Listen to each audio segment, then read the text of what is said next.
Hello, everyone, and welcome back to District Baseball. I am your host, Trey. You can follow me at Reverse, 2R's, 2S's on Twitter, and you can follow the show at District BSB. We have a lot to get into today, and most of it's not gonna be good. So strap in, folks, because it was a 3-4 week for the Washington Nationals. And, sometimes 3-4 week is a good thing. Sometimes you play two teams in your division, and they're really good, and you play them tough, and you take games off of their good starters. You play the Phillies and Mets, maybe, and you take three games in those series. You feel pretty good about that. You don't feel necessarily as good about it when it's the Pirates and Rockies. 3-4 against the Pirates and Rockies. If you extend that back to the previous series, that is a 4-6 road trip against Miami, Pittsburgh, and Colorado. That's not going to get it done. I said last week 5-2 was what we needed to feel good, to feel like we bounced back from that Miami series. That's not what we got. In fact, feel a lot worse now. But we don't want to completely just dump on the team here, so we're going to do this a little bit different than I've been doing the last couple weeks, as opposed to focusing on one side or the other, positive versus negative. We're just going to recap each game this week, by going game by game, series by series here, because there's actually quite a number of different storylines that happen in these games that I'm going to be getting into, and just to make it easier on everybody, I'm just going to go in order by game. So let's start with game number 1. This was on Monday night in Pittsburgh. Cold, not very pleasant weather, and then you got to deal with Paul Skeens. And Paul Skeens did what Paul Skeens does. There's not really much that you can say other than we got sort of dominated for most of the night. I mean, we did manage to crack his armor a little bit in the 6th inning, scoring a couple runs. I believe only one of those was earned, but it still wasn't enough. And he's really gross. I mean, not much else to say other than you kind of just have to guess when you're going up there. He's got 5-6 pitches, and he can throw all of them well, all of them for strikes, all of them with elite movement profiles. He threw a sweeper to Nathaniel Lowe that started in, not just in the other batter's box, but on the outside of the other batter's box, broke into the zone. Just a ridiculous pitch from a guy that you're looking for 100. You're looking for 101, top of the zone. He drops in a freaking 83 mile per hour sweeper, moving so much. It's just super impressed every time that dude takes the mound. Is must-see TV. He's gonna be a multi-time Cy Young winner in his career. I can almost guarantee that. The game was not out of reach, however. Still had a shot. Nats made it a 2-run game in the 8th inning, and then it went to hell. Pirates scored 5 runs immediately. Davey tried to get Jackson Rutledge through a 3rd inning. For some reason, he had Jackson Rutledge pitching in a 2-run game, which at this point, having seen how the rest of the bullpen operates, Jackson Rutledge might be one of your better options, but not in a 3rd straight inning in a 2-run game. Not a fan of that. He starts his 3rd inning with a walk and a hit by pitch, I think. He allowed 2 base runners. Eduardo Salazar comes in, gets rocked. Nats lose, I believe, 10-3. I don't even remember the score, but we allowed a lot of runs that game to a team that does not score very many at all, and especially not coming into that series. We essentially doubled the Pirates' run total for the season. Not really, but it felt like that just because they're a team that doesn't score much in general, and they scored far too many against the Nats. Game 2, a little bit better. James M.F. Wood, people. I mean, you can use any excuse you want. The wind was helping.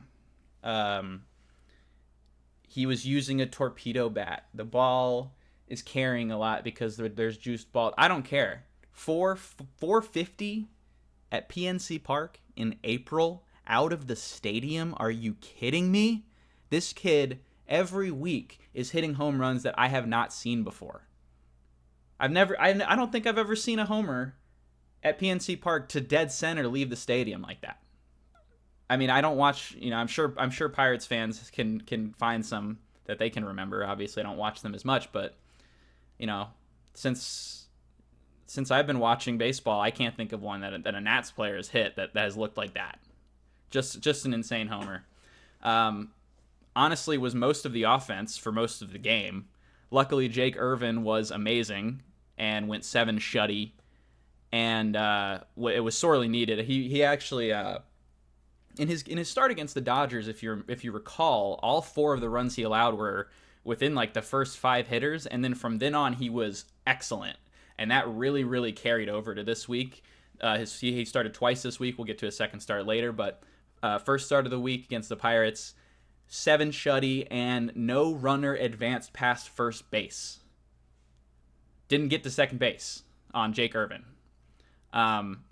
The only other thing that really happened in the game, besides the Nationals ending up winning 3-0, unfortunately, Paul DeJong, in the process of that win, was actually hit by a fastball in the face and had to leave the game. Luckily, he was able to get up and walk off on his own. He had a little bit of help, but for the most part, he was okay. But it is a fractured nose for DeJong.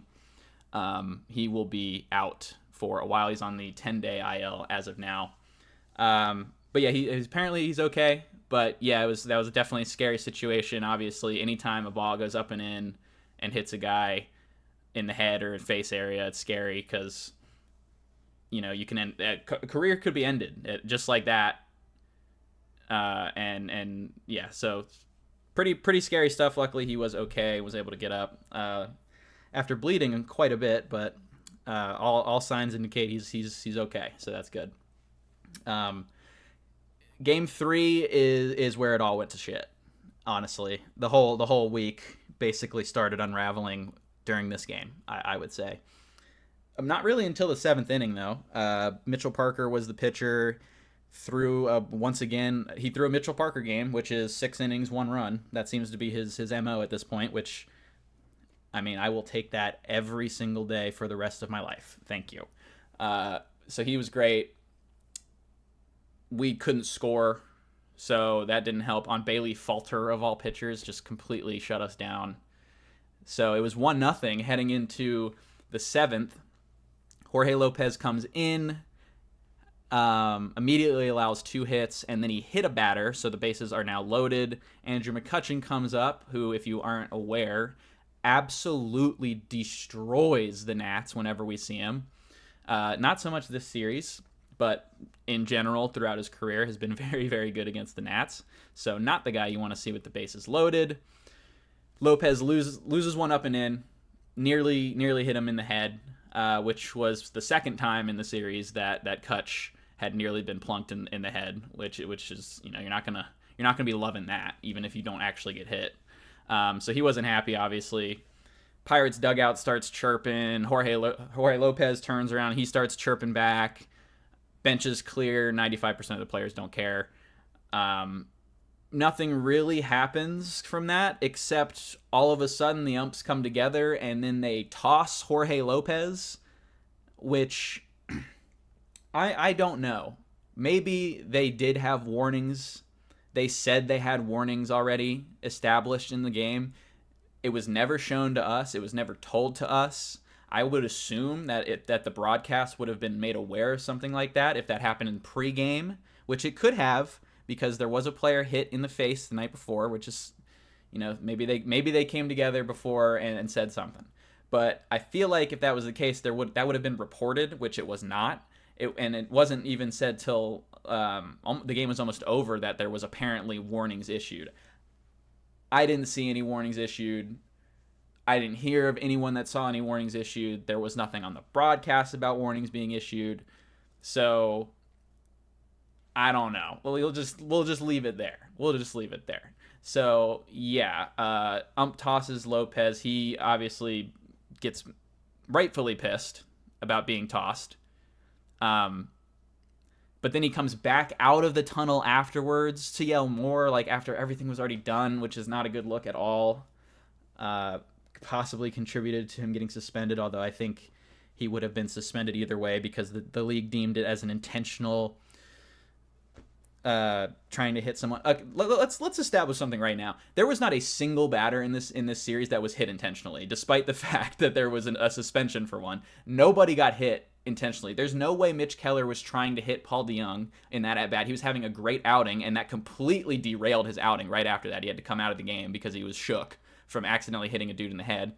Lopez absolutely not trying to hit McCutchen in that situation. It's bases loaded. You're in a really close game. You're already not pitching well, and you're probably on the DFA bubble. Like, obviously, he's not trying to lose one up and in on McCutchen on purpose. Like, that's not what happened. There was no batter in the series that got hit on purpose. So, any suspension was ridiculous. And Davey also got suspended, although he didn't even get ejected from the game. We're going to get to that later. Because it didn't seem like he could care less that his pitcher just got tossed for no reason. But whatever. In my opinion, everybody in this situation did everything wrong. Let's just go. I'm putting a wide blanket on this. Everybody sucked in this situation. The Pirates were right to be a little upset that Kutch almost got hit because it was the second time that he had almost gotten hit up top, and the previous batter got hit, and there was another batter in the game that also got hit. He got hit in the foot, so it was like a slider, but from Mitch early in the game, obviously unintentional. So yeah, initially get upset.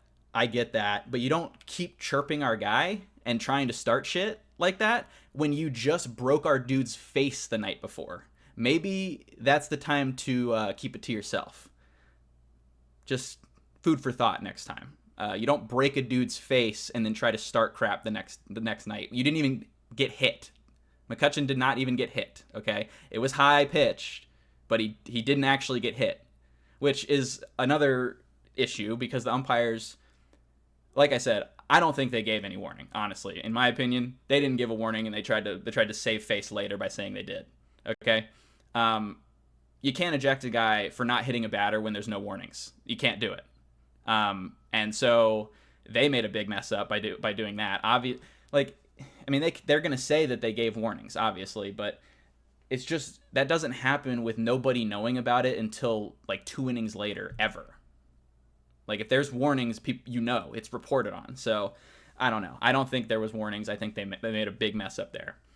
Lopez, it's hard to be chirped at and turn the other cheek. And so I'm going to give him leeway on that, but I feel like that would have been the right thing to do in that situation because we still got a game to win, okay? Still got a game to win. You still got to try and lock in this at bat. Easier said than done, so I'm not going to get super upset with that, but you do not come back out of the tunnel. You said your piece. You definitely said your piece. He was laying into the umps before he even got sent to the tunnel. You don't come back out, okay? That's just not a good look. It makes it more about you than the team, and it's a huge distraction. And now everyone's thinking about that, and then the next batter hits a grand slam. I'm not blaming him for allowing that grand slam or anything, but it's just bad. Like, you don't come back, like, it's over and done with. Go to the clubhouse, be mad because it was BS, but don't come back out and try to make another scene when it's already over. Okay, it's not good. And Davey shouldn't have even allowed it to happen because he should have been fuming and gotten his ass tossed way earlier than that. He should have been following Lopez down the tunnel. Okay? I don't understand how that can just happen right in front of you and you just let it go. And Davey's not the type to normally let that stuff go. So it's everyone was wrong, I think, in this situation. It was just a bad overall situation for both teams and the umpiring crew. And I don't think anyone did anything very well. So, and there definitely should not have been suspensions. Absolutely ridiculous. Absolutely ridiculous. Anyways, Eduardo Salazar had to come in. Short notice, probably wasn't ready yet, and instantly gave up a piss missile to O'Neal Cruz. I think honestly that ball was still rising when it hit the seats in right field. It was so instant. It was like the first pitch too. it was so instantly gone. I didn't even watch it. Like, I saw it hit the seats and I just turned away. Like, I couldn't even watch. It was pretty obvious what was coming after all that nonsense, but didn't make it hurt any less. Just an embarrassing game all around. We actually scored. We did not get shut out. It was a 6-1 final. I don't even remember. I promise you, didn't close the game out. I was just sitting on the couch with the game on my laptop, staring at it in disbelief. I wasn't even paying attention, but I had the game open. I was watching it, but I was not watching it, if you get what I mean. I was just staring through it. That was a rough one. Game 4 was not any better. The Nats, there's less drama because the Nats didn't do anything. They were shut out by Andrew Heaney, which is not something you want to do. Although I will give credit to the Heen dog. He's got one of those in his arsenal every now and then. But we made it pretty easy for him, honestly. Just simply one of the worst series of these past 5 rebuilding years, because you're playing a team that you are better than. We should be better than the Pirates at this point. You lose to Skeens, fine, okay? That's Paul Skeens. He's really good. You get shut out by Bailey Falter and Andrew Heaney, you got problems. You got big problems. And that's what happened. And so I can't sugarcoat it. One of the worst series in this entire rebuild process, easily. And it honestly wasn't that much better with the Rockies, a series that we won. We won this series, and I come away with it feeling not good at all. But let's get into it. Friday, we're supposed to be the first game of the series, gets snowed out. So that was honestly great. We got spared from watching this garbage. But Saturday, here we go. Nats are back. Oh my God. This game. It was simply amazing. Mackenzie Gore, our stopper, our ace, our glorious king, goes 6 innings, 2 runs, 13 Ks. 13 at Coors Field. Leads the league in strikeouts. The whole league. He is number 1. Nearly 14 Ks per 9 innings. Just sick shit. 2 FIP. Like, oh. It's just mean what he was doing to those hitters. Doing it with the cut fastball. A lot more cutters. Jake Irvin, a lot more cutters in his outing. I'll get to him soon, but a lot more cutters. I'm wondering, is that a conscious choice to change that all the time now, or is that just a Coors Field strategy? There was a video of Mackenzie Gore talking about his outing, and somebody asked him about his curveball not dropping as much at Coors Field, which is what happens. And he gave an answer like, hey, I knew that was going to be a possibility. I pitched here before. I had to start my curveball lower in the zone to get swings and misses and not hang curveballs, essentially. And, like, I love that. I mean, I love that they're thinking strategy for the specific scenario. I'm also curious to see, does he continue to rely on that cutter a little bit? Because, man, was it nasty. He had an inning where he threw 3 straight for strikeouts on 3 straight hitters. Cutters just boring in on their hands. And swings and misses. Just insane stuff from Gore. Gets some help from the offense finally. Dylan Cruz breaks out 2 opposite field homers. James Wood adds another. Josh Bell adds another. Luis Garcia on base 5 times. It's a 10-run game. The commentators are taking shots at people on Twitter for criticizing the team for some reason. You can almost turn off the TV if you wanted to. This one is over. And then you wake up from your power nap.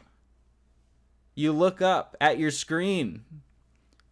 And it's 12-11. The tying run is on third base. The winning run is in the box. And Kyle Finnegan has thrown 28 pitches. And you're just thinking, how the hell did we get here? How did I get here? Letting the days go by. Lucas Sims comes in the 7th, can't get an out. Colin Poche follows him, can't get an out. So they go to a third pitcher in the inning. Fireman Jose Ferrer has to come in on a day he never thought he'd be pitching. He gets immediately sold out by his defense. Nasim Nunez tries to make a weird flip play to second base when he could have easily thrown out the catcher running to first. Ferrer follows it up with a triple to left field, misplayed by Alex Call, who was in the game for defense in the 7th inning, like we had this thing locked up, and for most teams that would be true. It's 12-10, make it 12-11 now in the 9th on a triple from Mickey Moniak. But Finnegan bends. He does not break. Strikes out the last batter, Tristan Beck. Nats win 12-11. My God. I was just laughing in the 7th inning. I mean, what other reaction can you even have? Like, you can get mad, I guess. You can rage, you can throw stuff. But it's just comedy. And I specifically waited till today, Monday, the 21st at 7:30 p.m. is when I'm recording this. Normally, I would have recorded this last night to upload today. But I wanted to give them a chance. I wanted to see if the Nats would make a move. Would they finally change something in this bullpen? And the answer so far is no. I don't know. Maybe tomorrow, when this is uploaded, they may have made a move. But so far, there's been none. And that's despite an 8-run 7th inning against the Rockies. The Rockies. They have 4 wins. They are 4-17. I said last week that they had overtaken the Marlins for my team that is the worst team in baseball, and I stand by it after watching them play this weekend. That is the worst team in the sport, and we could barely beat them. 12-11, doubleheader Sunday. They win game 1 3-2, so now they've got a +2 run differential in those 2 games against the Rockies. Look at the Rockies lineups from these games and tell me if you know half of those players. You don't. You do not. I promise you do not. Unless you sit on Baseball Reference all day, you don't know who they are, and that's the team we're letting compete with us. We win 3-2 on a game where we have 0 runs batted in. All 3 of our runs were based on Rockies' errors. They committed 4 of them, and 3 were overthrows by their catcher. The catcher overthrowing the base 3 times. 3 times. That was how we scored our runs. I mean, it's not going to get it done against a team that doesn't suck. We're lucky that the Rockies are as bad as they are. I genuinely believe they could challenge that White Sox record. That's how bad they are.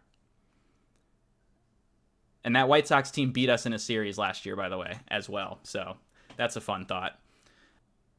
And that's, that came, this doubleheader in which we did not have an extra base hit was pitched by a group of pitchers that were stapled together because Kyle Freeland was the starter for game 1 of the doubleheader, and he immediately had to leave the game with an injury. They had to scramble to get 18 innings. And they allowed, I believe, 1 or 2 earned runs in those innings. Not a single extra base hit in those innings. What are we doing, man? And it's, again, it goes back to the offense. The inconsistency. It's the same thing that we've been seeing since Darnell Coles was hired as this team's coach. As this team's hitting coach. There is no consistency ever. We go week 1, we strike out more than any team in the league. We go week 2, we get on base more than any team in the league. We go week 3, all we do is bash the ball into the dirt. All series. Both series, but especially against the Rockies. In Coors Field, where all you got to do is get the ball in the air. They did one game. The other 2, they decided they were going to bash the ball into the dirt. Early counts. It's like, pick a lane, guys. Let's pick a lane.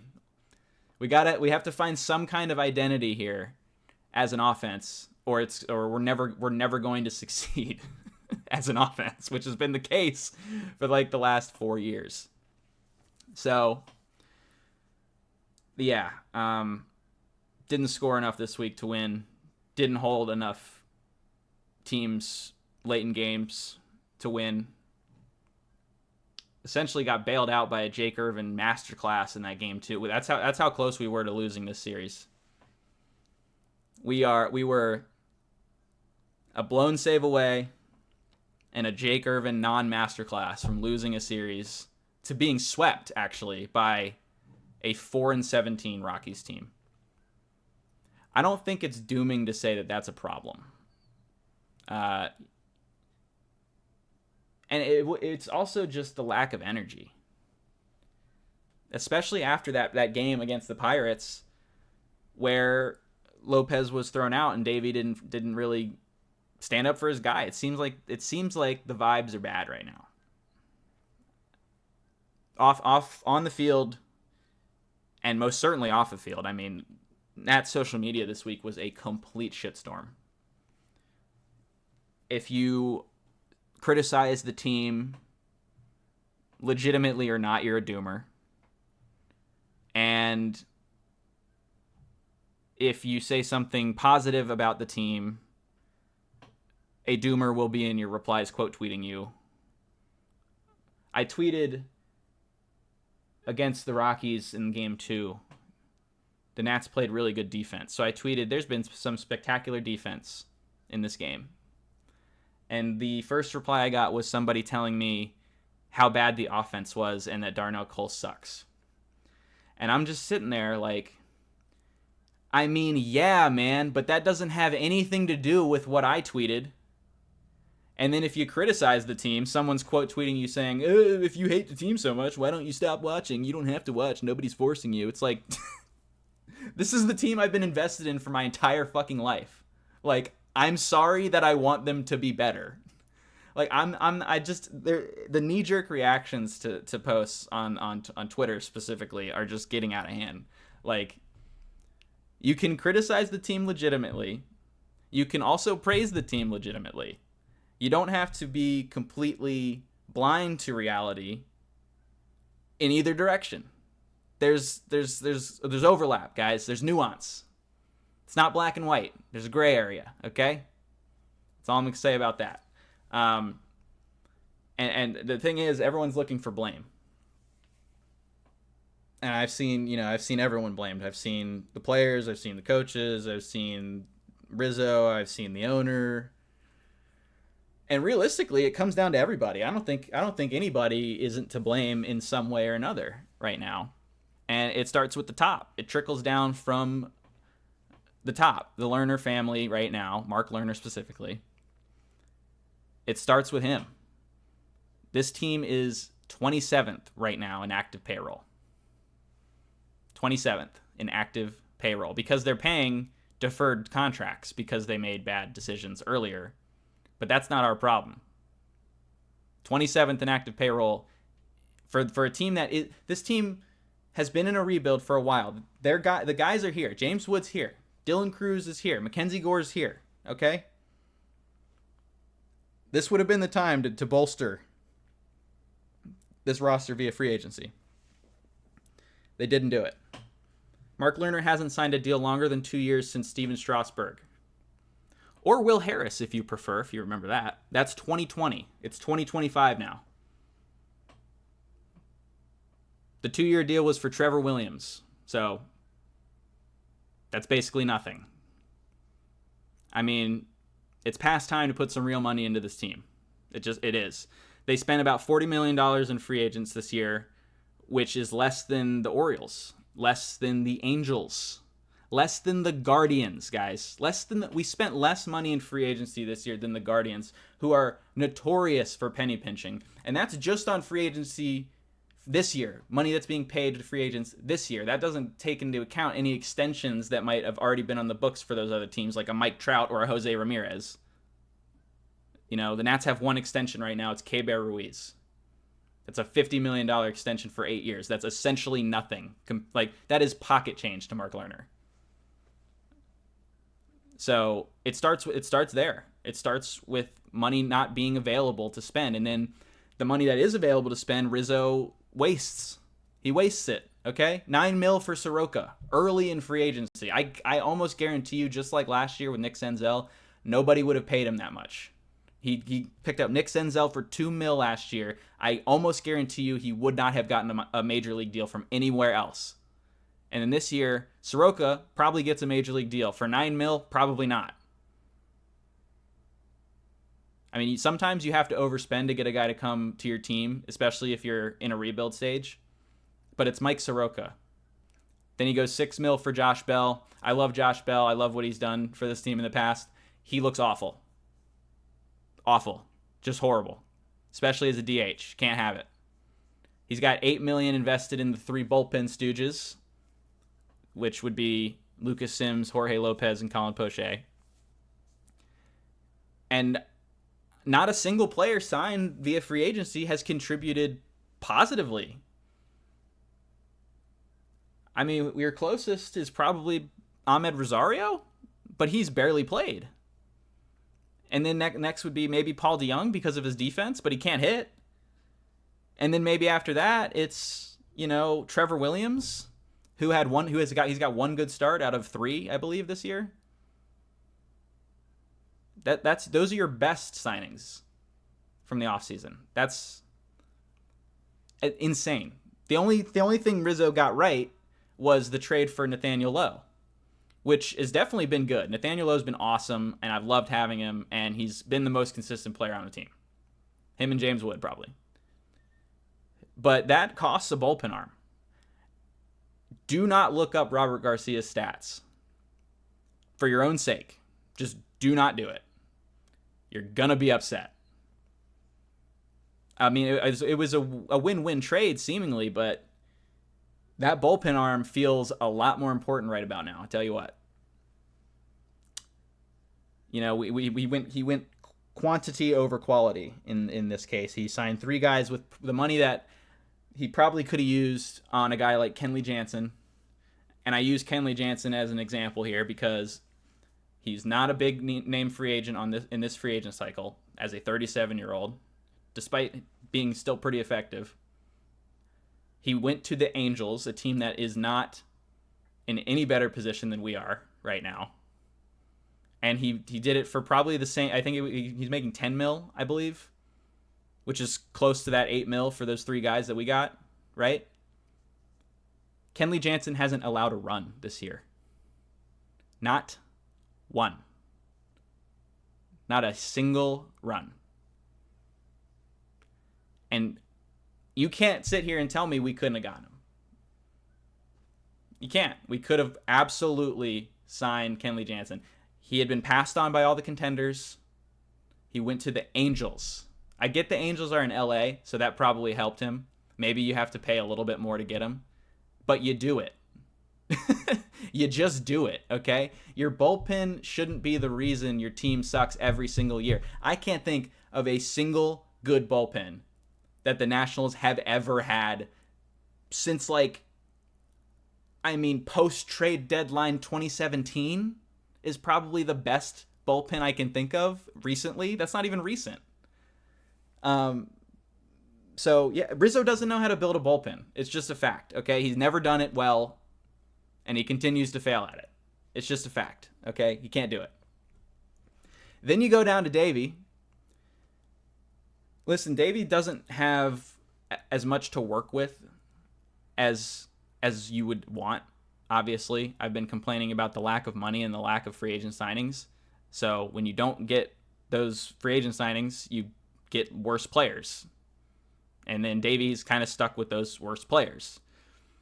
At the same time, he is completely checked out. I mean, I feel like the one thing that you could say about him that you couldn't take away from him was that he brought the energy and that his players played hard for him. And I don't know if you can say that anymore. I genuinely don't. I mean, it's still April. But like what is he doing this week? 2 calls. 2 ridiculously bad calls. Like not even like debatable calls. Okay? An ejection without a warning and a foul ball, an obvious foul ball deflected off a dude's helmet, and he gets first base on a hit by pitch after review, where it's very, very, very, very clear to everyone in the stadium what the call should be. And just nothing. Just not even an argument. Not even a whoa, hold on, give me an explanation type of deal. Just move along. I don't care if it's New York that makes that call. Your team has 0 extra base hits through like 16 innings at this point on the day. Get fired up. Get fired up. Get tossed. I mean, where's the energy? From anywhere. That includes the players who have none right now. I mean, Dylan Cruz is playing hard, but it seems like there gets to a point when they give up. If something goes wrong, this team folds. They don't fight back, which has been a thing. Even on like the Scrappy Nats, as much as we make fun of it, it's a real thing. Like they did use whatever they could do to win games in the past, and I feel like there's a point now where this team just checks out and gives up, and that comes down to your manager. That comes down to your clubhouse. I mean, maybe I'm overreacting. I definitely could be, but it just doesn't feel good. Let's talk some positives before I head out, because it's not like it's all doom and gloom. I know I've sprinkled some of it in, especially in regards to our starting pitching. But you know, there's still good things happening. Obviously, it's just it feels bad when all those good things can happen, and you know that here comes the bullpen to mess it all up.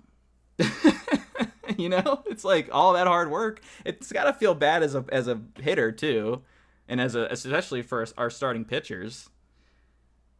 They can't say that, but I'm sure that deep down they're like, man, can we just hold a lead, please? Like the frustration's got to be there. But the starting pitching has been absolutely on fire. This week was an elite display of starting pitching. Elite.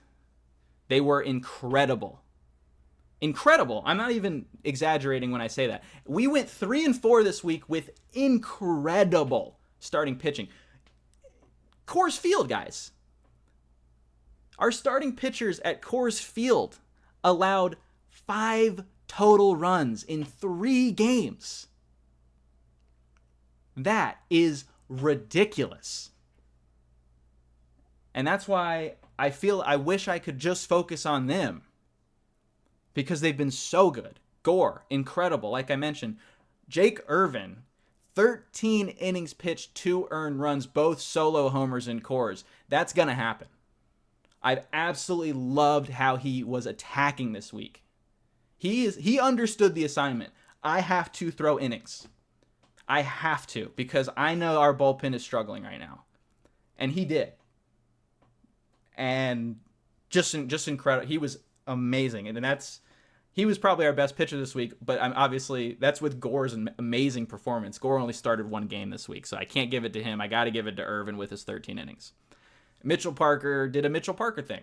Like I said, 6 innings pitched, 1 earned run, ho-hum, see you next time. 45% ground ball rate on the year. That is very, very good. I like when he's pitching down in the zone. And I really have enjoyed his splitter this year. And I'm glad that he's starting to throw it and trust it even more, because it's a really, really tough pitch to read. These guys cannot see it. And even Trevor Williams had a really nice outing this week. It was, you know, a 5-inning, one earned run outing. That's pretty much what you're asking for from Trevor Williams. So nothing but respect to our Kings in the rotation right now. Right now, they are putting us in position to win every night. Every night. Not like every night. That is the unit. Every night that's going to show up, you at least know I'm going to get something good from my starters. That's a good thing. Definitely a good thing. The bullpen is a fixable thing, okay? It's going to take a lot for this bullpen to get fixed, but it's not impossible. There's constantly shuffling. There's free agent signings. There's DFAs.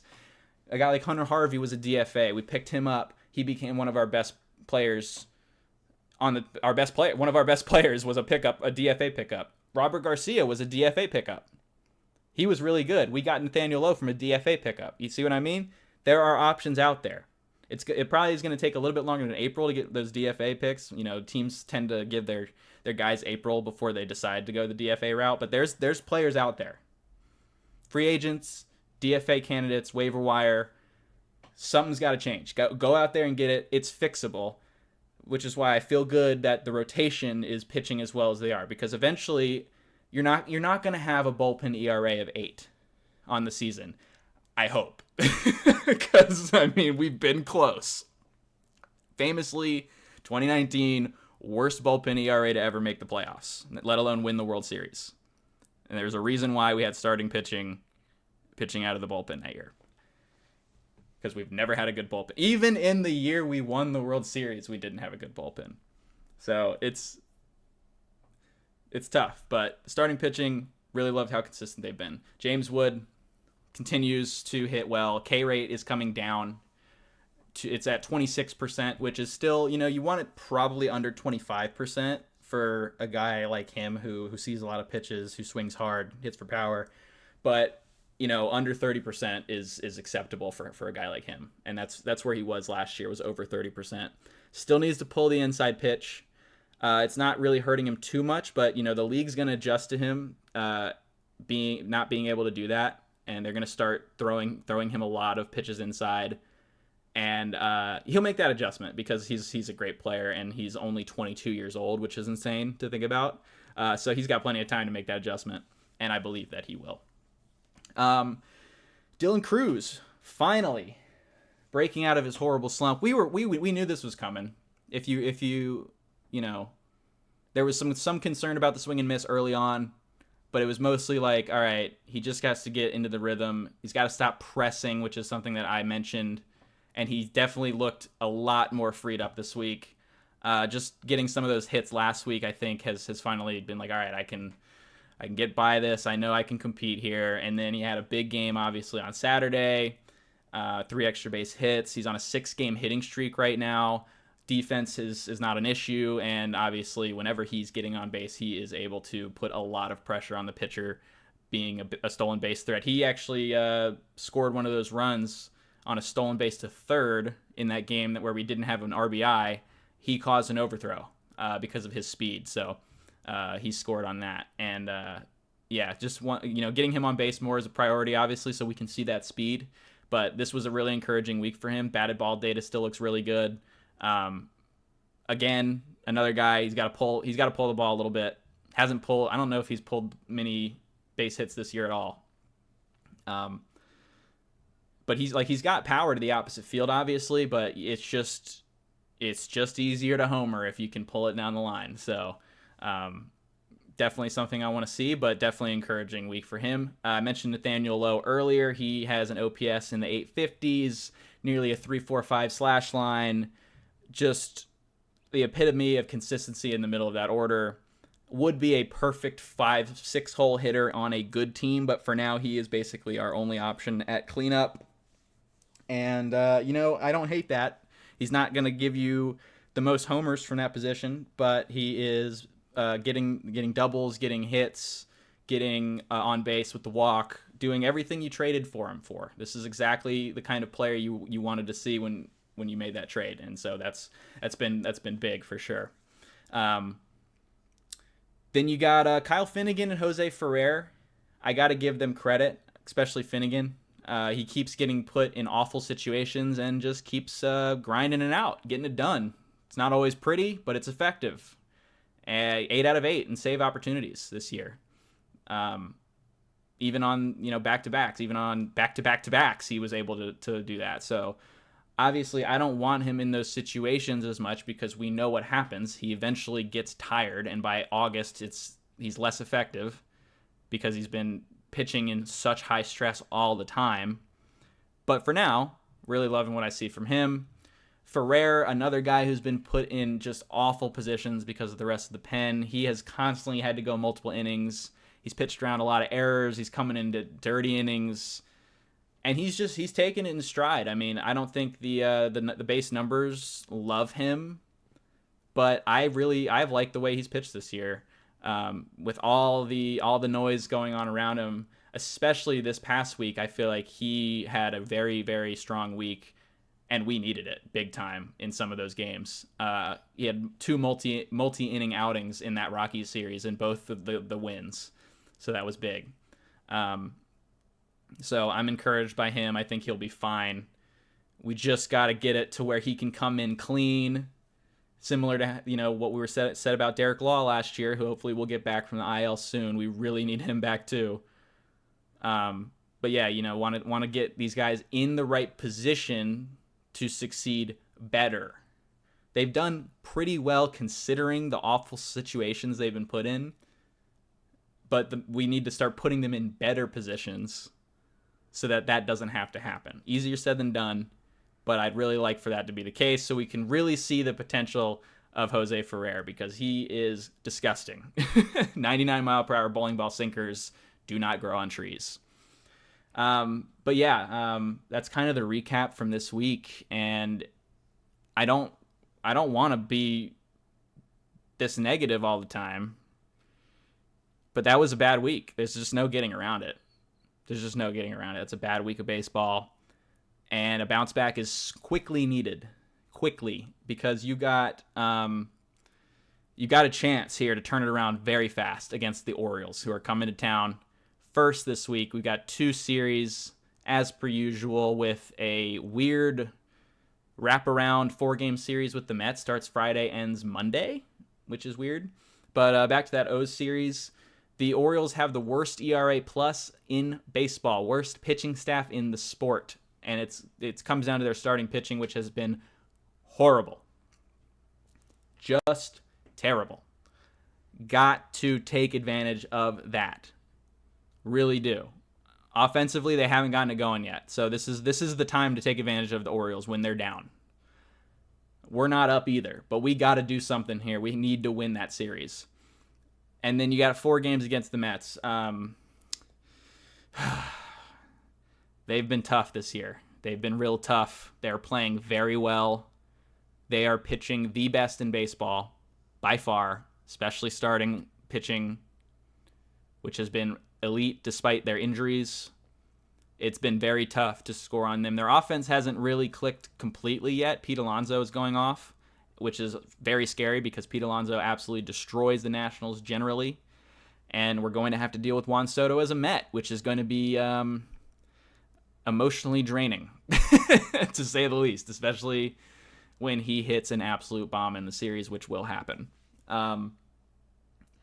So it's going to be really important that we come out and beat the Orioles. Really, really important. This is a week where you could go 3-4 and feel okay about it. If you take 2 or 3 from the O's, maybe you lose that series to the Mets, who are playing really good baseball, have a huge payroll, who are really, really good. This is a week where you could go 3-4, 4-3, and feel better about it than this past week. I'm not anticipating a winning week, and yet I think we can still be better than we were this last week. Much better. This team's got talent, and that's why it's really, really frustrating, because we see it, and it's just not being used correctly. It's not being supported correctly. And you gotta change something.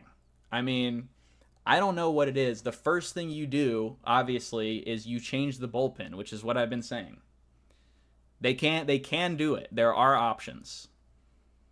Maybe those options won't work either, but at least they try. And then, it comes down to the coaching. Do you fire a coach? I would say the first one that's got to go is Darnell Coles. This team has not produced offense in years. In years. The pitching coaches, Hickey and Doolittle, I would say, are more safe because at least the starting pitchers who have been with them for longer are playing well. You know, sometimes you get relievers and they suck. The bullpen's volatile. You traded a really good reliever. So I'm less concerned about them as I am about the offense. If Davey goes, obviously Miguel Cairo takes over, which is not much better. But it would at least maybe jolt the clubhouse a little bit. It's still too early for that in the year, but it's getting to that point. We're going to have to start figuring some stuff out here in the coming weeks about what the direction is. And this week's going to be important. Next week's going to be important to figure out, you know, do we have a chance to go for the playoffs this year like we thought we might be able to?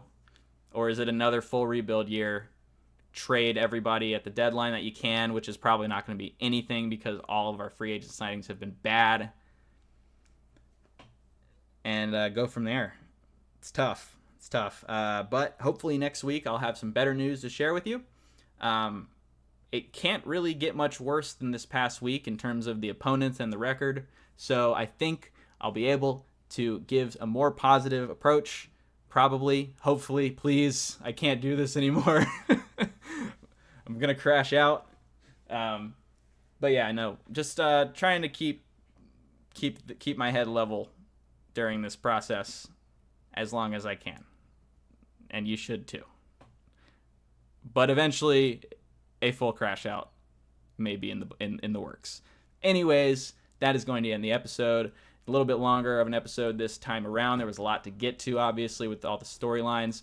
Hope you did enjoy it, though, and we will be back next week with the recap of this O's and Mets series. And as always, let's go baseball.